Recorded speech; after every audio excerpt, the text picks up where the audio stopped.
자, 만약 나를 위해 자동으로 내가 원하는 번거로운 일을 대신해주는 AI가 있다면 어떨까요? 그런데 그런 AI가 실제로 존재하고 또 일반인들도 조금 배우기만 하면 이것을 활용할 수 있다는데 이게 과연 무슨 말일까요? 얼마 전 저는 IBM과의 협업을 통해서 IBM watsonx.ai에 대해서 소개했었습니다. 기업이 활용하기에는 이 챗GPT가 만드는 정보들이 정확한 정보를 제공하지 않을 뿐더러 가끔은 거짓말을 하는 모습을 보이기 때문이라고 그 영상을 통해서 설명했었는데요. 그런데 이와는 별개로 만약 사용자가 자연어를 처리하는 오픈 AI의 챗GPT의 원리를 잘 이해하고 이것을 원하는 대로 입맛에 맞게 활용할 수 있는 방법을 알고 있다면 단순하게 오픈 AI에서 제공하는 챗GPT 사이트에서 질문하고 응답하는 방식보다 훨씬 우수하고 뛰어난 정보를 제공한다는 사실을 알게 되었습니다. 이게 대체 무슨 소리일까요? 이것에 대해서 좀 더 자세하게 알아보기 위해서는 먼저 생성형 AI가 무엇인지 알아볼 필요가 있습니다. 오늘날의 대중들이 가장 먼저 떠올리는 AI의 이미지가 만들어지게 된 시작점은 딥러닝이라는 기반이 다져지기 시작한 2000년대 후반의 머신러닝 분야의 급진적인 발전에 있습니다. 딥러닝의 등장으로 인해 컴퓨터는 이미지와 비디오는 물론 음성 인식 등이 비약적으로 발전하게 되었습니다. 이를 기반으로 하는 말 그대로 분류 작업을 수행하는 AI인 판별 모델을 주축으로 초기 딥러닝 기술의 발전은 이루어졌죠. 간단한 예를 들어 판별 모델에 대해서 설명해보자면 개와 고양이의 사진을 학습한 AI가 새로운 사진을 보여줬을 때 그것이 개인지 고양이인지 구분해내는 AI가 바로 판별 모델인 것입니다. 그러나 오늘날 우리가 막강하다고 여기고 있는 AI의 등장은 사실 2014년에 시작되었습니다. 우리가 간으로 많이 알고 있는 생성형 적대신경망, 베리에이셔널 오토 인코더 등의 등장은 단순히 판별하기 위한 AI가 아닌 새로운 정보를 생성하는 능력을 지닌 AI, 즉 생성형 AI의 탄생을 알렸습니다. 생성형 AI는 어떤 데이터를 입력했을 때 그 데이터를 기반으로 새로운 데이터로 생성하는 AI를 말하는데요. 여기서 말하는 데이터란 글, 이미지, 소리, 그리고 영상 등의 컴퓨터에 입력이 가능한 다양한 정보들을 말합니다. 이것을 생성형 AI는 방대한 학습 데이터를 기반으로 해서 다시 글, 이미지, 소리 또는 영상의 형태로 생성해주는 것입니다. 글을 글로서 생성하는 챗GPT나 바드, 글을 이미지로 만들어주는 포토샵 AI, 소리를 글로 바꾸어주는 프리미어 프로 AI와 같은 것들을 활용하고 있는 우리들은 이미 생성형 AI를 실용적으로 접하고 있다고 해도 과언이 아닙니다. 이렇듯 생성형 AI는 이미 우리에게 다소 번거롭거나 귀찮은 일을 잘할 수 있도록 또는 창작의 능력을 확장하는 도구로서 유용하게 쓰이고 있습니다. 그런데 사실 일반적인 대중보다 개발자들은 이들의 능력을 훨씬 막강하게 사용하는 방법을 알고 있다는 사실을 여러분은 알고 계셨나요? 챗GPT를 서비스하는 오픈 AI와 같은 회사들은 자신들의 AI 모델을 API라는 형태로 제공하기도 합니다.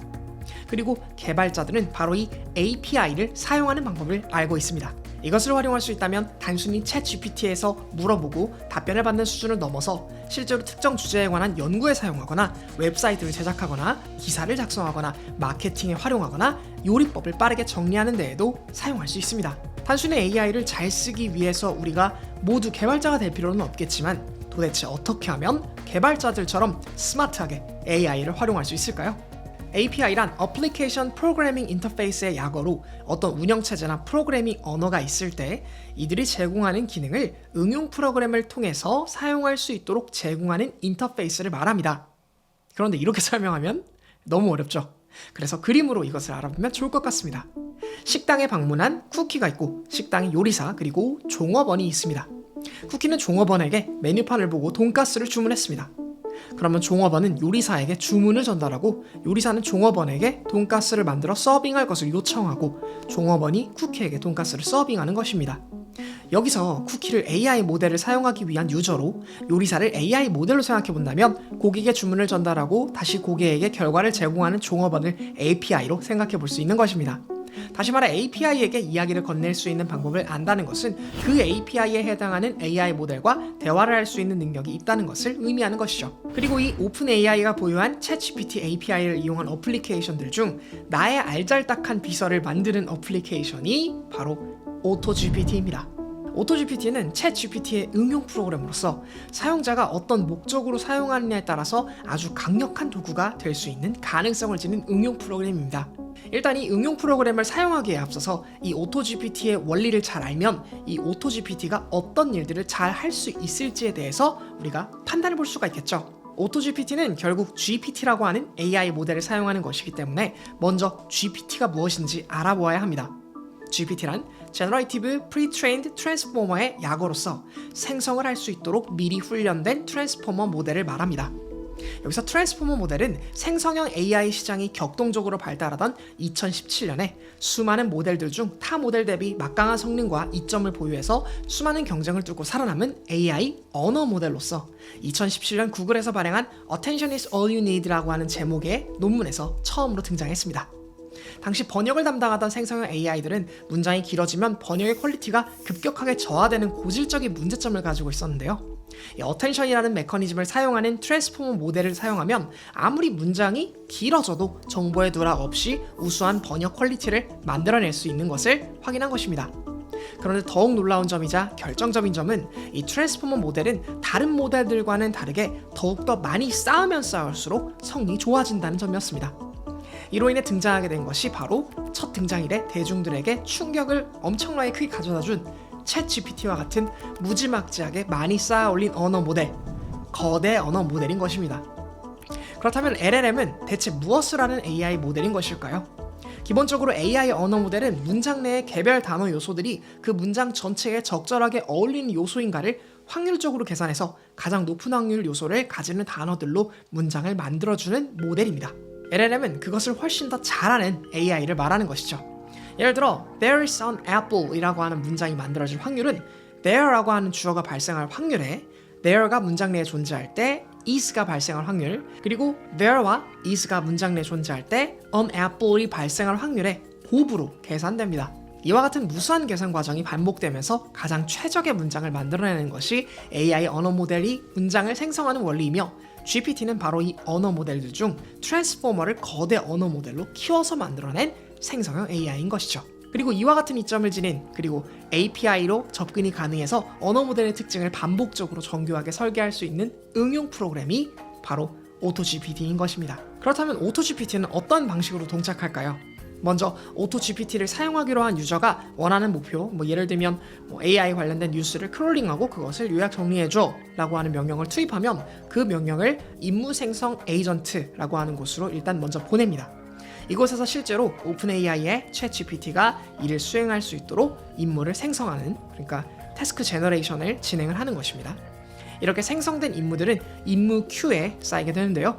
이것을 다시 우선순위에 따라서 정렬하는 임무 우선순위 에이전트라고 하는 곳을 통해서 순서를 정합니다. 그렇게 순서가 정해지면 유저에게 해당 임무를 실제로 수행할 것인가에 대한 최종 승인을 요청하는데요. 여기에서 승인이 이루어지면 원하는 결과에 도달할 때까지 이 과정이 반복적으로 자동적으로 이루어지면서 원하는 결과에 도달하게 되면 오토GPT가 종료됨으로써 목표를 달성하는 것입니다. 오토GPT는 기본적으로 글, 텍스트를 기반으로 입력과 출력을 수행하는 AI 거대 언어 모델을 응용한 프로그램입니다. 그렇기 때문에 텍스트를 기본 골자로 하는 임무 수행에 최적화가 되어 있는데요. 웹상에 존재하는 텍스트 정보를 빠르게 모아서 핵심적인 내용으로 요약하는 등의 일들에 아주 능통하며 텍스트로 만들어지는 정보에 한해서는 꽤나 쓸모있는 결과물을 만들어주기도 합니다. 오토GPT를 제대로 다루기 위해서는 파이썬과 같은 C 언어 혹은 VS 코드 등과 같은 개발을 하기 위한 아주 기본적인 툴을 능숙하게는 아니더라도 잘 이해하고 다룰 줄도 알아야 하는데요. 오늘 이야기한 내용들은 기본 개념에 관한 설명이고, 오토GPT를 실제로 다뤄보거나 아니면 정말 나만의 비서처럼 디자인하기 위해서는 관련 지식을 실무적으로 익힐 수 있는 충분한 시간과 노력이 필요합니다.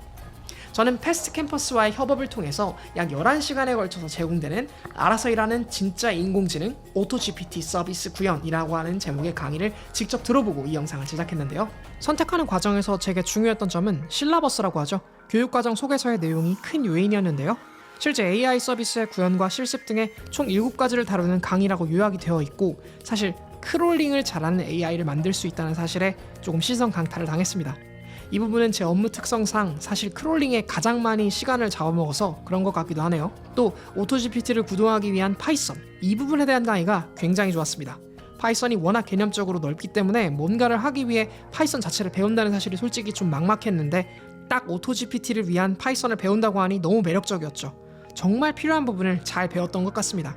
그 이후의 강의들도 다 좋았는데 내용적으로는 쉬워도 체득하기까지 어려운 부분이 많아서 복습이 많이 필요할 것 같았습니다. 저는 강의 협찬을 받아서 기간 제한이 있지만 수강하시는 분들은 강의 정보에 명시된 대로 평생 소장이 될 것 같네요.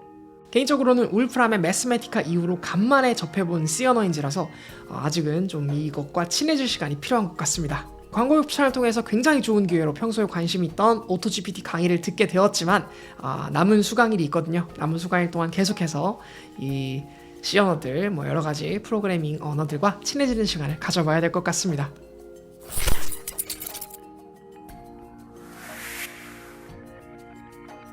안녕하세요. 과학후키입니다.